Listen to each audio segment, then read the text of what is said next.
Assalamualaikum warahmatullahi wabarakatuh dan salam sehat buat kita semua. Pada video ini saya akan menjelaskan satu contoh penggunaan Gram-Schmidt untuk mengubah suatu basis menjadi basis ortogonal dan ortonormal.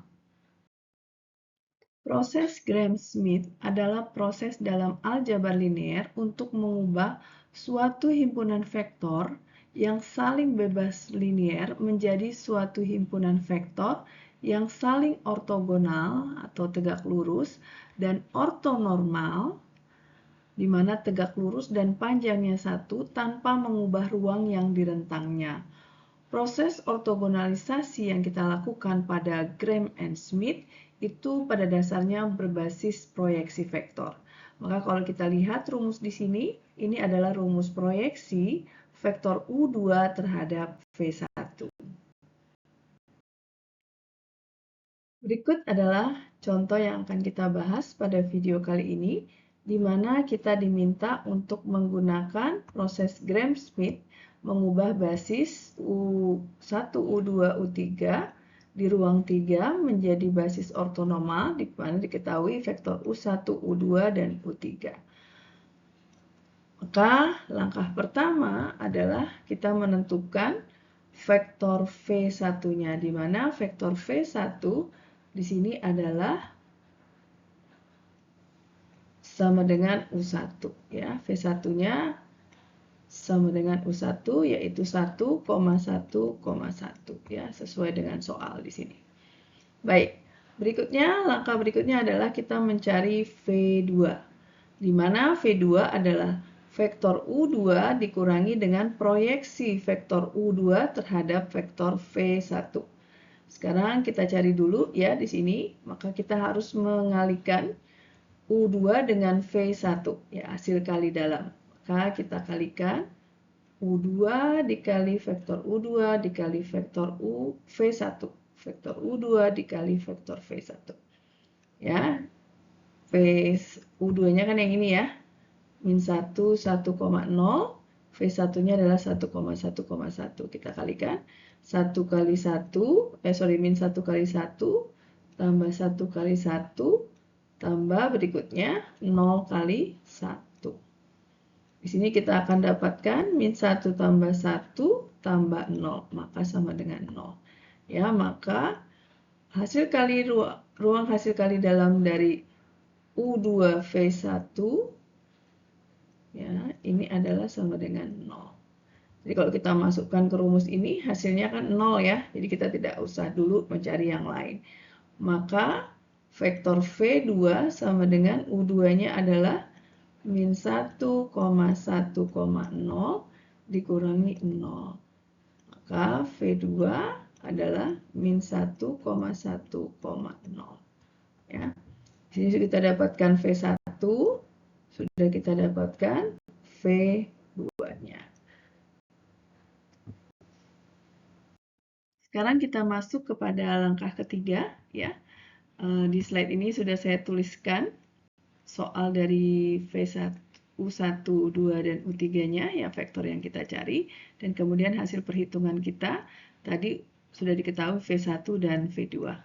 Maka kita masuk ke dalam langkah ketiga, ya, di mana vektor 3, V3 itu adalah U3 dikurangi dengan proyeksi vektor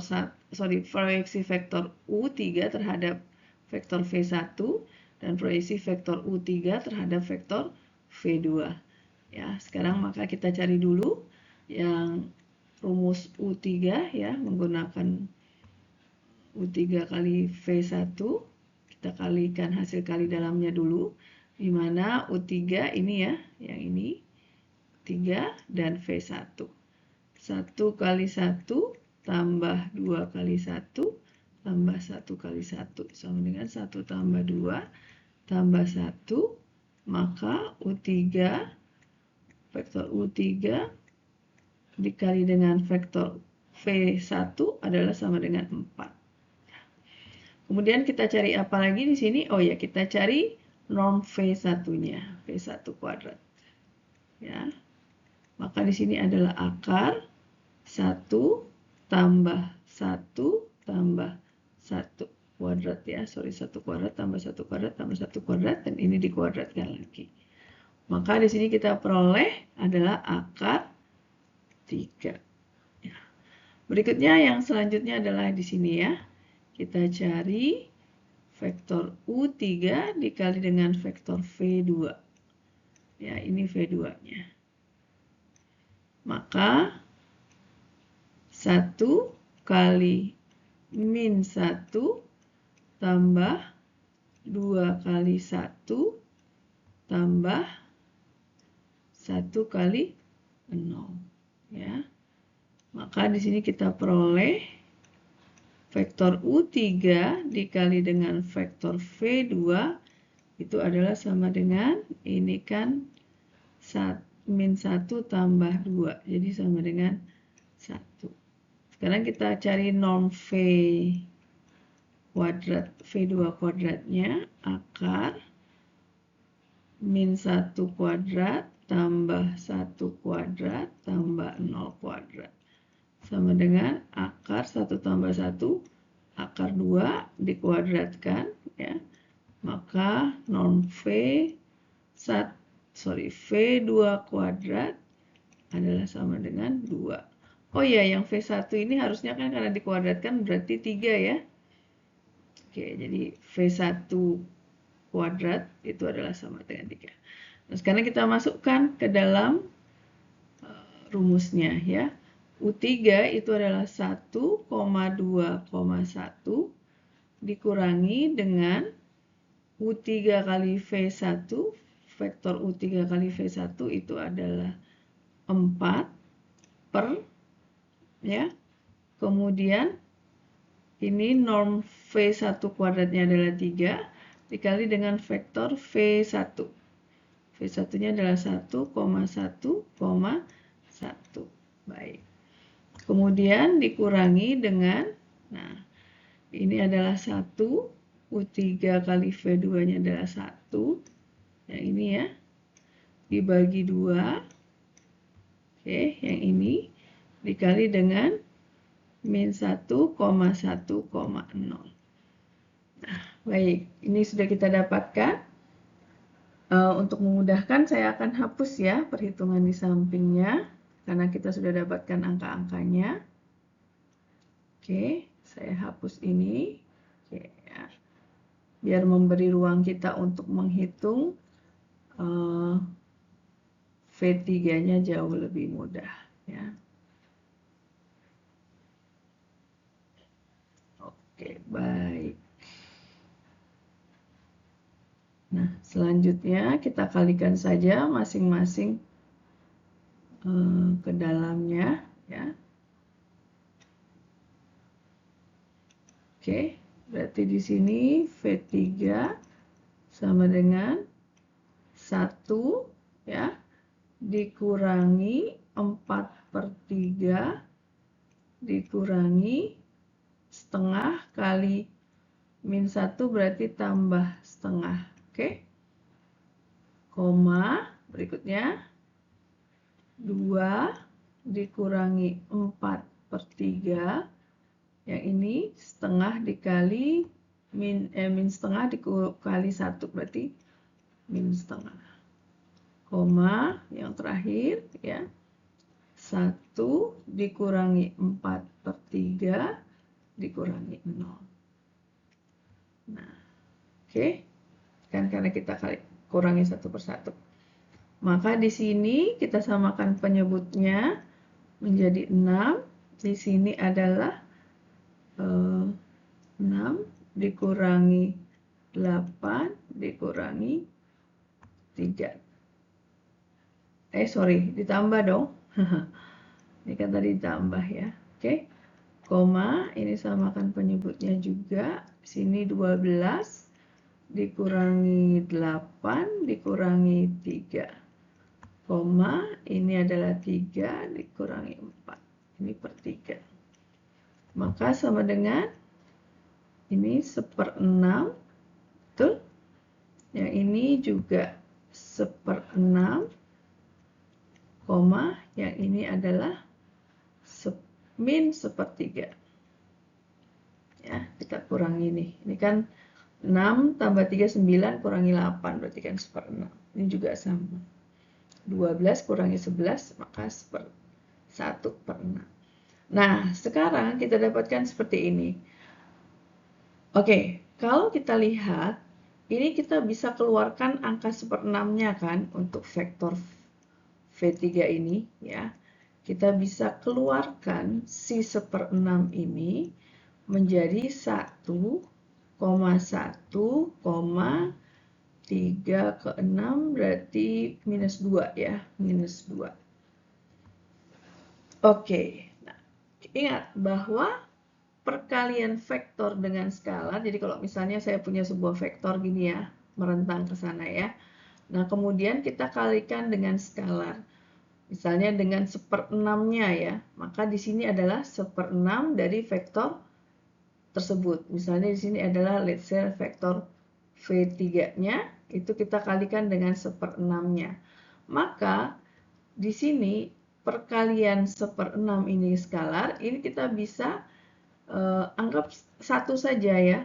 Sehingga di sini ini adalah vektor yang menjadi V3-nya. Dan ketika vektor dikalikan dengan skalar, ya, misalnya di sini 1/6, itu tidak akan mengubah ortogonalitasnya dia. Ya, sehingga kita bisa sederhanakan ya, vektor V3 kita keluarkan si skalarnya, K-nya yang 1/6 kita gantikan dengan 1. Maka kita bisa sederhanakan si V3 tadi dengan 1,1, min 2 ya. Baru ini kita sudah dapatkan V1, V2 dan V3 ya, V1, V2 dan V3 kita sudah dapatkan vektor ortogonal, himpunan vektor ortogonal. Nah, tapi sekarang pertanyaannya tadi adalah kita diminta untuk mencari ortonormal. Maka untuk mencari ortonormal kita harus mencari vektor ortogonal tadi dibagi dengan normnya. Kita akan lakukan pada slide berikut. Selanjutnya kita cari ortonormal dari basis ortogonal yang telah kita cari pada slide sebelumnya, ya. Maka kita harus mencari Q1, Q2 dan Q3. Di mana untuk mencari basis ortogonal adalah kita membagi vektor V1 atau V2, V3 dengan normnya, ya. Sekarang norm itu kan berarti kalau kita tuliskan 1 per akar 1 kuadrat tambah 1 kuadrat tambah 1 kuadrat kita kali 1,1,1 vektor V1. Maka di sini kita dapatkan 1 per akar 3 kali 1,1,1. Kemudian untuk Q2-nya, ini nggak usah pakai kurung ya. Karena kita bukan nyari norm, kita mencari vektornya. Nah, sudah ya, ini Q2-nya, vektor Q2. Itu adalah V2, vektor V2 dibagi dengan norm V2. Berarti di sini adalah sama dengan akar min 1 kuadrat sama dengan 1, tambah 1 kuadrat sama dengan 1. Kali dengan min 1, 1,0. Berarti di sini adalah 1/akar 2 min 1,1,0. Dan untuk Q3-nya, ya, untuk Q3 sama dengan 1/, ya, ini vektor 3 dibagi dengan norm V3. Sama dengan 1 per akar 1 kuadrat tambah 1 kuadrat tambah 2 kuadrat. 1 min 2. Maka sama dengan di sini adalah 1/6 akar 1/6 ya kali 1,1, min 2. Nah, atau ini kalau saya tulis di sini adalah akar 3 super akar 3 super akar 3. Dimana kalau nanti Anda buktikan dia adalah ini minus ya. 1 akar 2 dan yang ini adalah super akar 6 min 2 per akar 6. Ya. Jadi inilah vektor ortonormal dari vektor U yang tadi. Berdasarkan hasil perhitungan yang telah kita lakukan, maka kita bisa mengambil kesimpulan bahwa basis ruang di ruang 3 ya untuk vektor U1, U2, U3 akan memiliki basis ortogonal V1, V2, V3 serta basis ortonormal Q1, Q2, dan Q3. Demikian contoh soal yang telah saya paparkan. Dan ingat, latihan yang banyak agar Anda sukses nanti saat mengerjakan di ujian akhir semester. Selamat belajar!